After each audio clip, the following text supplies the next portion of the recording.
সূরাতুল মুনাফিকের ৮ নম্বর আয়াত তেলাওয়াত করেছি। আল্লাহ পাক রব্বুল আলামিন তৌফিক এনায়েত করলে অল্প সময়ের মধ্যে দিয়ে হলো আয়াতকে কেন্দ্র করে কিছু কথা বলার চেষ্টা করব ইনশাআল্লাহ। ওয়া মা তৌফিকি ইল্লা বিল্লাহ তাওয়াক্কালতু আলাইহি ওয়া ইলাইহি উনীব। সম্মানিত হাজিরিন, নিশ্চয়ই আমরা জানি কোরআনুল কারীমের আয়াত সূরাগুলিকে দুই ভাগে বিভক্ত করা হয়েছে। যে সূরাগুলি হিজরতের আগে নবীজি সাল্লাল্লাহু আলাইহি ওয়াসাল্লামের মদিনা থেকে মক্কা থেকে মদিনা হিজরতের আগে নাযিল হয়েছে, এই সূরাগুলি হলো মাক্কি সূরা। আর যে সূরাগুলি হিজরতের পরে নাযিল হয়েছে এই সূরাগুলি হলো মাদানী সূরা। তো সূরা মুনাফিকুন হলো মাদানী সূরার অন্তর্ভুক্ত। এই সূরাটিতে 11টি আয়াত এবং 2 রুকুতে সূরাটি সম্পন্ন করা হয়েছে। সূরাটির বিষয়বস্তু হলো মুনাফিক তথা কপটতার পরিণাম এবং কপটতা যারা করেছিল তাদের স্বরূপ উন্মোচন করে আল্লাহ পাক রব্বুল আলামিন সারা বিশ্বের মানুষের কাছে মুনাফিকদের মুখোশ উন্মোচন করে দিয়েছেন। বিশেষ করে এই সূরার আলোচিত যে ব্যক্তি তিনি হলেন আব্দুল্লাহ ইবনে উবাই ইবনে সালুল। আব্দুল্লাহ ইবনে উবাই ইবনে সালুলের উদ্দেশ্যে সূরাটি নাযিল হয়েছে। এই সূরার ঐতিহাসিক পটভূমিকা সম্পর্কে আলোচনা করতে গিয়ে ইবনে ইসহাক রাহমাতুল্লাহ আলাইহি বলেছেন, সূরাটি 6ষ্ঠ হিজরিতে মদিনায় অবতীর্ণ হয়। উরওয়া ও কাতাদা রাদিয়াল্লাহু তাআলা কাতাদা রাহমাতুল্লাহ আলাইহি বলেন সূরাটি নাযিল হয়েছিল 5ম হিজরিতে। এই সূরাটি বনী মুস্তালিকের যুদ্ধের সময় নাযিল হয়েছিল। বনী মুস্তালিক গোত্রের নেতা হারিস ইবনে জিরার তিনি বিদ্রোহ ঘোষণা করেছিলেন, মুসলমানদের বিরুদ্ধে যুদ্ধের প্রস্তুতি গ্রহণ করছিলেন। এই সংবাদ শোনার পরে আল্লাহ রাসূল সাল্লাল্লাহু আলাইহি ওয়াসাল্লাম কিছু সংখ্যক সাহাবায়ে কেরাম নিয়ে এই বনী মুস্তালিকের যুদ্ধে অংশগ্রহণ করার সিদ্ধান্ত নিলেন। মুনাফিকরা জানতো মুসলমানদের সংখ্যাধিক্য না থাকলেও মুসলমানেরা আল্লাহর অনুগ্রহে এই যুদ্ধে বিজয় লাভ করবে, তাই কিছু মুনাফিকও এই যুদ্ধে অংশগ্রহণ করেছিল। তারা যখন ওই মুরাইশি নামক কুফের কাছে গিয়ে পৌঁছলো, সে জায়গায় এই যুদ্ধটি সংঘটিত হয়েছিল। 2 দল মুখোমুখি হয়ে দাঁড়ালো। আল্লাহর নবী এবং হারিস ইবনে জিরারের বাহিনী যখন মুখোমুখি হয়ে দাঁড়ালো, তীর বর্ষা নিক্ষিপ্ত হলো, বর্ষিত হলো। আল্লাহ রসুলের সাহাবাগণের বিপুল আক্রমণে মুস্তালিক গোত্রের লোকেরা পশ্চাৎপদ অবসরণ করতে বাধ্য হলো। তাদের কিছু সংখ্যক লোক হতাহত হলো, কিছু নারী এবং পুরুষ মুসলমানদের হাতে বন্দী হলো এবং তাদের কিছু মালামালও আল্লাহ রসুলের হস্তগত হলো। যুদ্ধ যখন সমাপ্ত হয়ে গেল তখন সমস্ত সাহাবায়ে কেরাম মুরাইশি নামক কুফের কাছে যখন এসে সমবেত হলো, তখন একজন আনসার এবং একজন মুহাজিরের মধ্যে বাদ বিতণ্ডার সৃষ্টি হলো একটা তুচ্ছ ঘটনাকে কেন্দ্র করে। এই মুজাহিদের নাম ছিল হযরত জাহজাহ রাদিয়াল্লাহু তাআলা। তিনি এক আনসারী সাহাবীর উপর আক্রমণ করলেন। তার আক্রমণে আনসার সাহাবী আহত হয়ে গেলেন। তখন আনসার সাহাবী জাহিলিয়াতের সূত্র ধরে জাহিলিয়াতের সুরে আনসারদেরকে আহ্বান করলেন, আনসাররা তোমরা কোথায়? তোমরা আসো, মুজাহিদরা আমার উপর আক্রমণ করেছে, তোমরা আমাকে সাহায্য করো। এবার মুজাহিদ হযরত জাহজাহ রাদিয়াল্লাহু তাআলা আনহু তিনি ওই মুজাহিদদেরকে সম্বোধন করে আহ্বান করলেন, মুজাহিদরা তোমরা কোথায়? তোমরাও আসো। আনসাররা আনসারকে সাহায্য করার জন্য, মুহাজিররা মুহাজিরদেরকে সাহায্য করার জন্য যখন উদ্যত হলো, তখন আল্লাহ রাসূল সাল্লাল্লাহু আলাইহি ওয়াসাল্লামের কাছে এই কথা ঘোষণীভূত হলো। আল্লাহ রাসূল দেরি না করে তাড়াতাড়ি সেখানে আসলেন। এসে বললেন, মা বালা দাওয়াত জাহলিয়া, কি মারাত্মক জাহিলিয়াতের স্লোগান তোমরা দিচ্ছ। তোমরা সেই জাহিলিয়াতের বস্তা বসা স্লোগান এখনো তোমরা দিচ্ছ। তোমরা জাতীয়তা এবং বংশের ভিত্তিতে তোমরা একে অপরকে সাহায্যের জন্য আহ্বান করছো। ফাইন্নাহা দাওয়াল মুনতানা। আল্লাহ নবী বললেন, নিশ্চয়ই এটা দুর্গন্ধযুক্ত একটা স্লোগান। বলি নাউজুবিল্লাহ।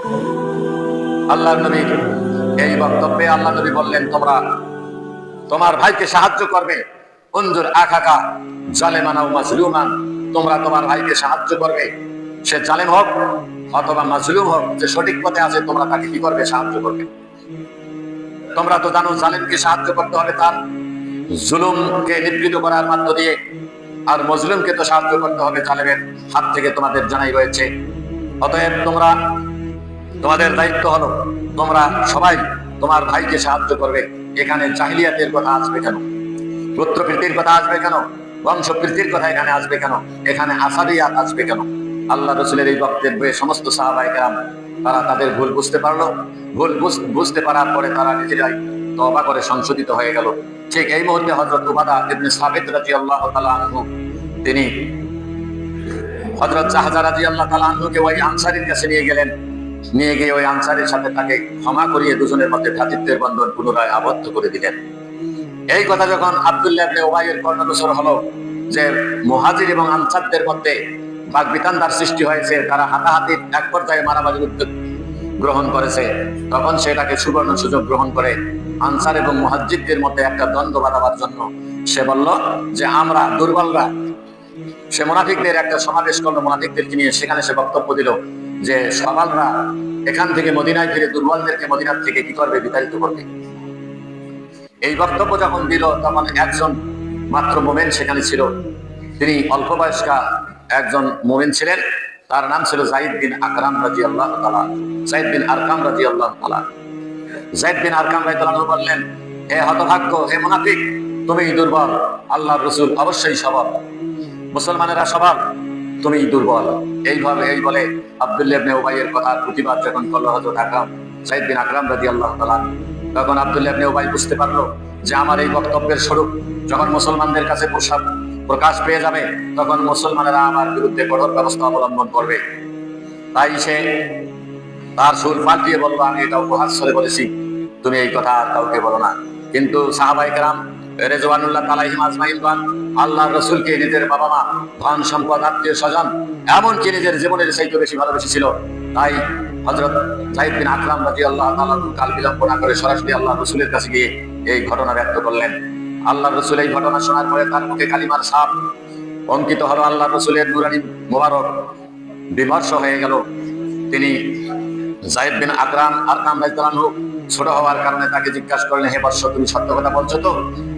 তিনি আল্লাহর কসম করে বললেন, ইয়া রাসূলুল্লাহ, আমি নিষ্কানেই শুনেছি সে বলেছে যে সবলরা মদিনায় প্রত্যাবর্তন করলে দুর্বলদেরকে মদিনার থেকে বিতাড়িত করবে। এই বক্তব্য সে দিয়েছে, আমি নিষ্কানে শুনেছি এবং আমি এটার প্রতিবাদও করেছি। আল্লাহ রাসূল সাল্লাল্লাহু আলাইহি সাল্লাম তখন তার কথা কবুল করে নিলেন। আর এই সংবাদ মুহূর্তের মধ্যে সাহাবাদের কানে কানে পৌঁছে গেল। সাহাবারা সবাই এই নিয়ে কানাকানি করতে লাগলো। হযরত ওমর ফারুক আযম রাদিয়াল্লাহু তাআলা আল্লাহর রাসূলের কাছে এসে বললেন, ইয়া রাসূলুল্লাহ, আপনি যদি আমাকে আদেশ দেন, আপনি যদি অনুমতি দেন, এই হতভাগ্যের মুন্ড আমি নিপাত করে দেব, অথবা আপনি আব্বাদ ইবনে সিনানকে সংবাদ দিন, সে তার মস্তক কেটে নিয়ে আসবে। আল্লাহ রাসূল বললেন যে না, এই কাজ আমি করতে পারি না।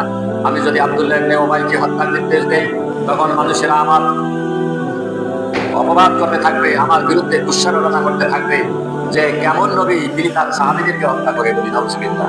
অতএব আমি তাকে হত্যার সিদ্ধান্ত নেব না, তাকে হত্যা করা হবে না। এই সংবাদ আল্লাহ রাসূল যখন এই কথা হযরত ওমর রাদিয়াল্লাহু বললেন, ওমর রাদিয়াল্লাহু সেখান থেকে প্রস্থান করলেন।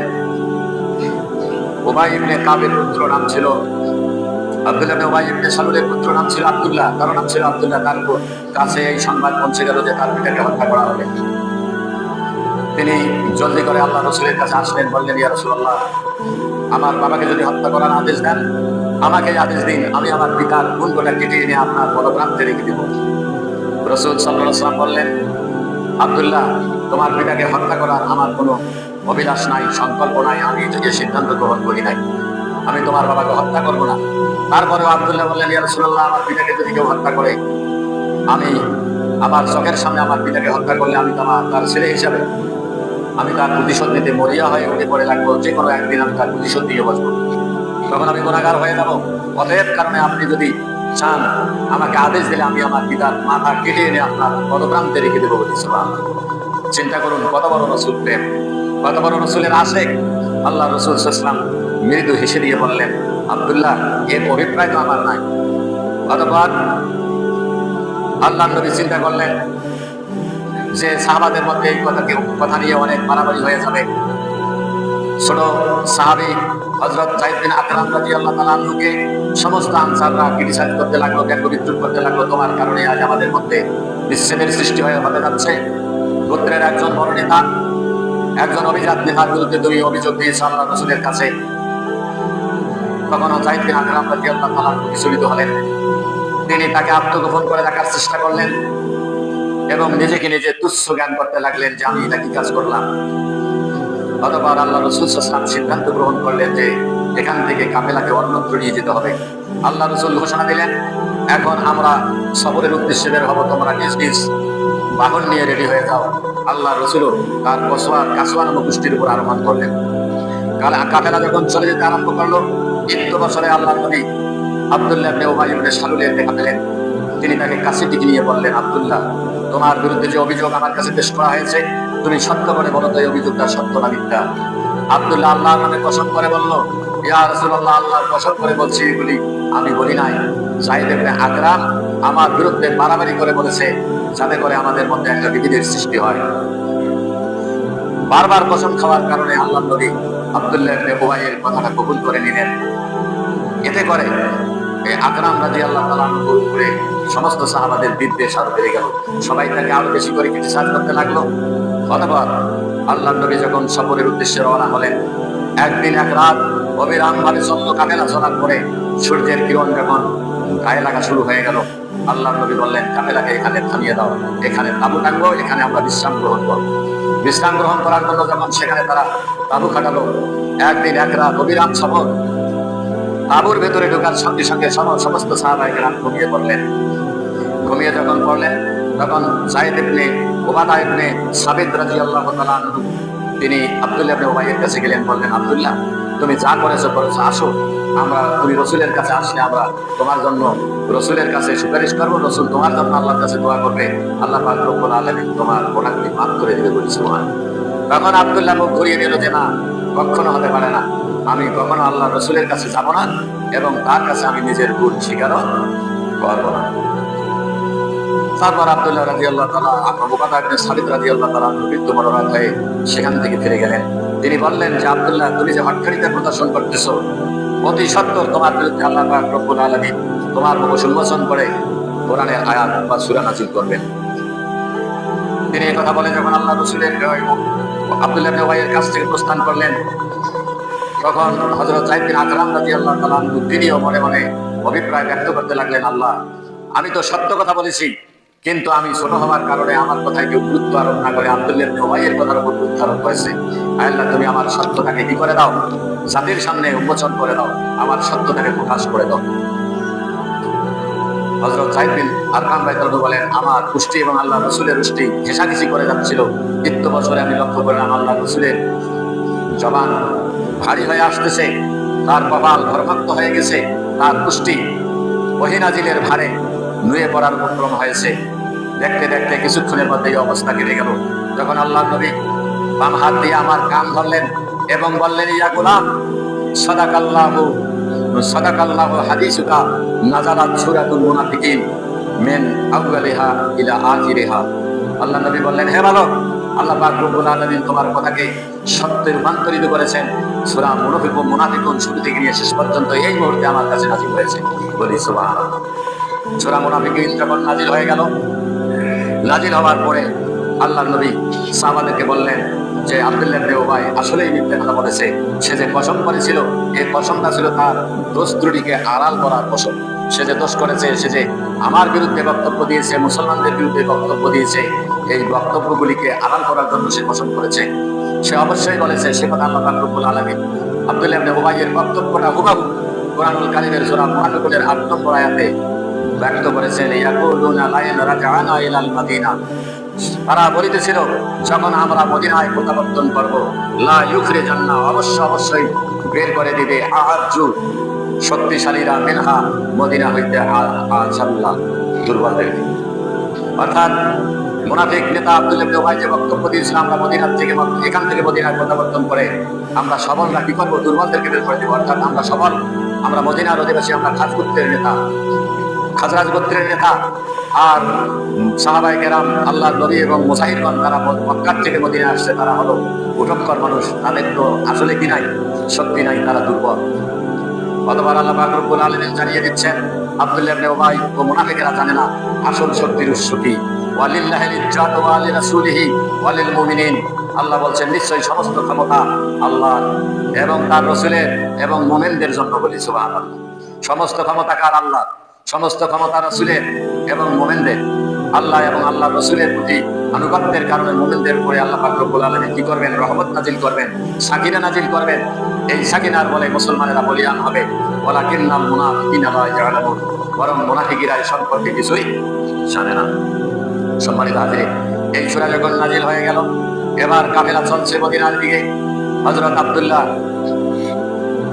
মুনাফিক নেতার পুত্র আব্দুল্লাহ রাদিয়াল্লাহু তাআলা আনহু তার পিতার পথ রোধ করে দিলেন। তার পিতার কুষ্ঠির হাঁটুর মধ্যে পা চেপে দিয়ে বললেন, পিতা তুমি বলো, তুমি আগের তারা কাকে বোঝাইছো ও আল্লাহ যারা তুমি কাকে বুঝাইছো? অর্থাৎ কে সবল কে দুর্বল এটা তোমাকে ব্যাখ্যা দিতে হবে, না হলে আমি তোমাকে মদিনায় প্রবেশ করতে দিব না। আব্দুল্লাহ এভাবে তার পিতার পথ রোধ করলো। তার পাশ দিয়ে যে সাহাবায়ে কেরাম যাচ্ছিল তারা আব্দুল্লাহকে তিরস্কার করতে লাগলো, আব্দুল্লাহ তুমি তোমার বাবার সঙ্গে এরকম ব্যবহার করতেছো, এটা কিন্তু আদৌ ঠিক হচ্ছে না। তারপর আব্দুল্লাহ তেমন কোনো কথা বলে না, তার বাপকে বারবার বলতেছে তোমাকে ব্যাখ্যা দিতে হবে, তুমি ব্যাখ্যা দাও কে দুর্বল কে সবল, তুমি সবল নাকি রাসূলের সবল, তুমি দুর্বল নাকি আল্লাহ রাসূল দুর্বল, তোমাকে ব্যাখ্যা দিতে হবে। কিন্তু আব্দুল্লাহর পিতা উবাই ইবনে সালুল, আব্দুল্লাহ ইবনে উবাই ইবনে সালুল বলতেছে যে আব্দুল্লাহ আমি ছোট ছোট শিশু ও নারীদের চাইতেও বেশি লাঞ্ছিত হয়েছি, তুমি আমাকে আর লাঞ্ছিত করো না। এ কথা বলার সময় আল্লাহ রাসূল সেখানে এসে পৌঁছে গেলেন। আল্লাহ রাসূল বললেন, আব্দুল্লাহ তুমি তোমার বাবার পথকে ছেড়ে দাও, তাকে মদিনায় যেতে দাও। আল্লাহ নবীর কথা মতো আব্দুল্লাহ তার পথ ছেড়ে দিলেন, সে মদিনায় চলে গেল। অতঃপর আল্লাহ পাক রব্বুল আলামিন মুনাফিকদের স্বরূপ উন্মোচন করে এই সূরা নাযিল করার পরে সবাই মুনাফিক আব্দুল্লাহ ইবনে উবাইয়ের ষড়যন্ত্রের কথা বুঝতে পারলো। বুঝতে পেরে সবাই তার ওয়াসওয়াসা থেকে, তার কুমন্ত্রণা থেকে, তার ছলা পরামর্শ থেকে নিজেদেরকে বাঁচিয়ে রাখার চেষ্টা করলো। সম্মানিত হাজিরিন, এজন্য আল্লাহ পাক রব্বুল আলামিন মুনাফিকদের সম্পর্কে বলেছেন, মুনাফিকিরা জাহান্নামের সবচেয়ে তলদেশে থাকবে। ইন্নাল মুনাফিকিনা ফি দারকিল আসফালি মিনান নার। যারা মুনাফিক এরা মুখে আল্লাহ এবং আল্লাহর রাসূলের বিশ্বাসী বলে দাবি করে, কিন্তু মুখে এদের যে কথা আছে অন্তরে ওই কথা এদের নাই। এরা মুখে মুসলিম কিন্তু অন্তরে এরা মুসলিম নয়। এই কথা আল্লাহ পাক রব্বুল আলামিন সূরার শুরুতেই বলেছেন, ইজা জাআকাল মুনাফিকুন ক্বালু নাশহাদু ইন্নাকা লা রাসূলুল্লাহ। মুনাফিকরা হে আল্লাহ নবীকে আল্লাহ লক্ষ্য করে বলছেন, হে নবী যখন মুনাফিকরা আপনার সঙ্গে সাক্ষাৎ করবে তখন তারা বলবে আমরা সাক্ষ্য দিচ্ছি নিশ্চয়ই আপনি আল্লাহর রাসূল। আল্লাহ বলেন, ওয়াল্লাহু ইয়ালামু আন্নাকা লা রাসূলুহু, নিশ্চয়ই আল্লাহ জানেন নিশ্চয়ই আপনি আল্লাহর রাসূল। ওয়াল্লাহু ইয়াশহাদু ইন্নাল মুনাফিকিনা লা কাযিবুন। আল্লাহ পাক রব্বুল আলামিন সাক্ষী দিচ্ছেন নিশ্চয়ই মুনাফিকরা মিথ্যাবাদী। এরা আপনাকে আল্লাহর রাসূল মুখে বলে কিন্তু অন্তরে এরা আপনাকে আল্লাহর রাসূল বলে না। আজও যারা আমাদের দেশ সহ তামাম পৃথিবীতে মুনাফিক রয়েছে, এরা আল্লাহর রাসূলকে মুখে রাসূল বলে কিন্তু আল্লাহর রাসূলকে নেতা হিসাবে এরা মেনে নিতে চায় না। আল্লাহর রাসূল হলো আমাদের আধ্যাত্মিক নেতা, ধর্মীয় নেতা এবং তিনি ছিলেন রাষ্ট্রীয় নেতা, রাজনৈতিক নেতা। জীবনের প্রতিটি ক্ষেত্রে আল্লাহর রাসূলকে নেতা হিসাবে মেনে নিতে হবে, কারণ আল্লাহর রাসূল শুধু মুসলমানদের নেতা নন, তিনি হলেন সারা বিশ্বের মানুষের জন্য নেতা। দায়িত্ব তার উপাধি হলো সাইয়্যিদুল বাশার, সাইয়্যিদুল কাউনাইন, সাইয়্যিদুস সাকালাইন। আল্লাহ রাসূল হলো সারা বিশ্বের মানুষের হলো নেতা। তিনি জিন ও মানবের নেতা। তিনি অনাগত ভবিষ্যতের জন্য যত মানুষ পৃথিবীতে আসবে সকল মানুষের নেতা। তিনি শুধু মুসলমানদের নেতা নন, তিনি হলেন ইহুদি, খ্রিস্টান, বৌদ্ধ, নাসারা যত জাতি পৃথিবীতে আছে সকল মানুষের নেতা। তিনি হলেন রাহমাতাল লিল আলামিন। তিনি সারা বিশ্বের মানুষের জন্য করুণার প্রতীক। সম্মানিত হাজিরিন, এজন্য আমাদেরকে মুনাফিকি বর্জন করতে হবে। মুনাফিকির স্বরূপ থেকে আমাদেরকে বেঁচে থাকতে হবে।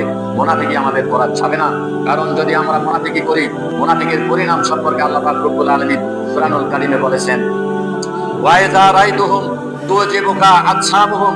হে আল্লাহর রাসূল, যখন আপনি তাদেরকে দেখবেন, তাদের শান শওকাত, তাদের বেশভূষা, তাদের আচার আচরণ, তাদের পোশাক, তাদের সুরত দেখলে আপনি আশ্চর্যজনিত হবেন। আপনি মনে করবেন ইনি হয়তো একজন শরীফ ব্যক্তি, অত্যন্ত কোনো খুব ভালো ব্যক্তি।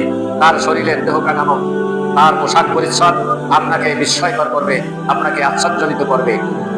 এবং তারা যখন কথা বলবে অত্যন্ত সারগর্ভ কথা বলবে, বাক্য চয়ন করে কথা বলবে, সাবলীল প্রাঞ্জল ভাষায় কথা বলবে। তাদের কথাগুলি এত মিষ্টি হবে আপনাকে আশ্চর্যজনিত করবে, ফলে আপনি তাদের কথা মনোযোগ দিয়ে শ্রবণ করবেন। কিন্তু তাদের দৃষ্টান্ত হলো কান্নাহুম খুশুবুম মুসান্নাদা। তারা হলো শুকনো কাঠের মতো, যে কাঠ কোনো কাজে আসে না, ওই কাঠগুলিকে দেওয়ালের সাথে বেঁধে রাখা হয়। আরবে যে কাঠগুলি কাঠ কাজে আসতো না, ওই কাঠগুলিকে কি করা হতো? দেওয়ালের সাথে বেঁধে রাখা হতো।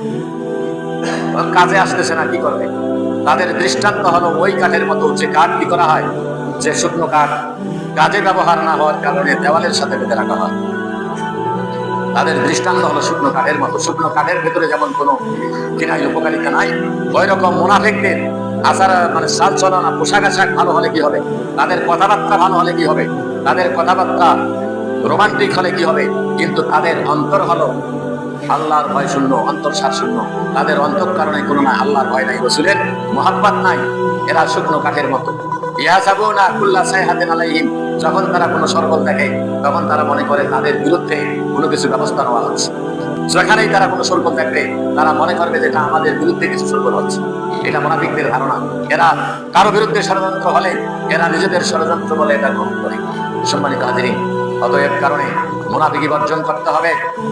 আর আল্লাহ পাক রব্বুল আলামিন বলছেন হুমুল আদুউ, ওরা নিজেরাই নিজেদের শত্রু। মুনাফিকরা মুনাফিকেরই শত্রু। ফাহজারুহুম, অতঃপর আপনি তাদের সঙ্গে সম্বন্ধে সতর্কতা অবলম্বন করবেন। মুনাফিকেরাই মুনাফিকদের দুশমন, আর আপনি তাদের বিরুদ্ধে সতর্কতা অবলম্বন করুন।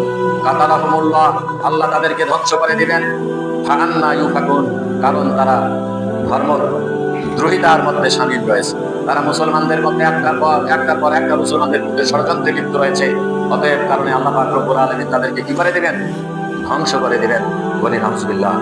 সম্মানিত হাজিরিন, বনি মুস্তালিক গোত্রের নেতা যার নাম ছিল হারিস বিন জারার, এনার দলের লোকগুলি যখন মদিনায় ধৃত হয়ে আসলো তখন কিছু নারী ছিল, সেই নারীগুলিকে সাহাবাদের মধ্যে গনিমতের মাল হিসেবে বন্টন করে দেওয়া হলো। এই জেরারের মেয়ে, হারিস ইবনে জেরারের মেয়ে নাম ছিল জুয়াইরিয়া রাদিয়াল্লাহু তাআলা আনহা। ইনি ইসলাম গ্রহণ করেছিলেন এবং আল্লাহ রসুলের স্ত্রীদের মধ্যে গণ্য হয়েছিলেন। ইনি নেতার স্ত্রী হওয়ার মেয়ে হওয়ার কারণে তেনাকে আল্লাহ রসুল সাল্লাল্লাহু আলাইহি ওয়াসাল্লাম নেতাকে সম্মান দিয়ে বিবাহ করেছিলেন। আল্লাহ রসুল অনেক বিবাহ করেছিল। এই বনি মুস্তালিকের যুদ্ধে ওই বন্দিনী হিসেবে আসা জুয়াইরিয়া রাদিয়াল্লাহু তাআলা আনহাকেও তিনি বিবাহ বন্ধনে আবদ্ধ করেছিলেন। ইনি একজন গরিব আনসারী সাহাবীর ভাগে পড়েছিলেন। আনসারী সাহাবী শর্ত দিলেন জুরাইরিয়া রাদিয়াল্লাহু তাআলা আনহাকে, যে তুমি কেতাবাতের শর্ত দিলেন। কেতাবাত হলো, তুমি যদি মনে করেন একটা শর্ত দিল 5,000 টাকা যদি তুমি আমাকে জোগাড় করে দিতে পারো তুমি স্বাধীন। জুরাইরিয়া রাদিয়াল্লাহু তাআলা আনহা তিনি অবাক হয়ে গেলেন। আল্লাহ রসুলের কাছে এসে বললেন, ইয়া রাসূলুল্লাহ, আমাকে তো ওই আনসারী সাহাবী 5,000 টাকার অফার দিয়েছে, আমি তো এত টাকা পাবো কোথায়? আমি তো অসহায় একজন নারী, আপনি আমাকে সাহায্য করুন। আল্লাহ রসুল দেখলেন যে একজন রইসের মেয়ে, সম্ভ্রান্ত বংশের মেয়ে, তারা এখন বুঝতেছে না, পরে বুঝলে হয়তো বা ইসলাম গ্রহণ করবে। আল্লাহ রসুল বললেন ঠিক আছে। ওই আনসারী সাহাবীকে আল্লাহ রসুল ডাক দিলেন। ডাক দিয়ে বললেন, তোমার কত টাকা প্রয়োজন? আমি আমার এই বন্দিনীকে আমি কি করে দিলাম? মুক্ত করে দিলাম।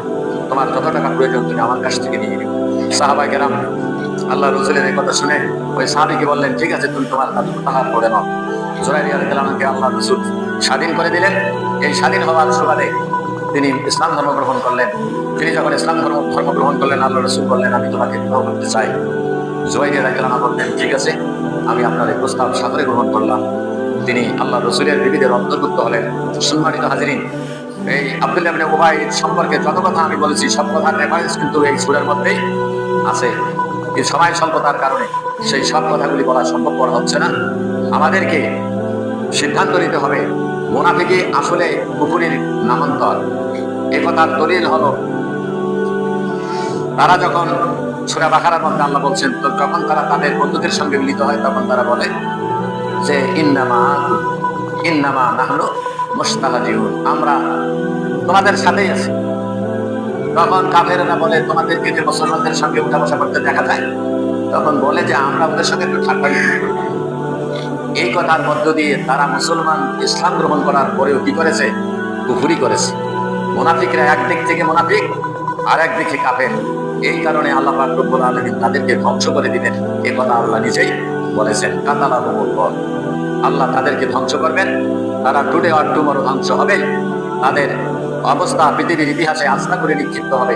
আব্দুল্লাহ ইবনে উবাই, সে পৃথিবীর ইতিহাসে আস্থা করে নিক্ষিপ্ত হয়েছে। কোনো মানুষ উবাইয়ের নামে নাম রাখে না। সম্মানিত হাজিরিন, আল্লাহ রসুলকে সাহাবায়ে কেরাম যেভাবে ভালোবেসেছিলেন সেভাবে ভালোবাসতে হবে। গোত্র প্রধানকে সেভাবে ভালোবাসা যাবে না। আব্দুল্লাহ ইবনে উবাই সে গোত্রের মধ্যে অত্যন্ত সম্মানিত ব্যক্তি হওয়ার কারণেও, সাইদ বিন আকরাম রাদিয়াল্লাহু তাআলা একটা ছোট্ট শিশু হওয়ার পরেও নেতার বিরুদ্ধে আল্লাহ রসুলের কাছে তার অভিযোগ ব্যক্ত করতে কি করেন নাই? কোনো দ্বিধা দ্বন্দ্ব করেন নাই। আর আব্দুল্লাহ নিজের বাবার মস্তক কেটে আনতেও কি করে নাই? কোনটাবোধ করেন। আল্লাহ রসুল তাকে নির্দেশ দিতেন, নির্ঘাত আব্দুল্লাহ তার পিতার মাথা কেটে এনে আল্লাহ রসুলের পদপ্রান্তে রেখে দিতেন।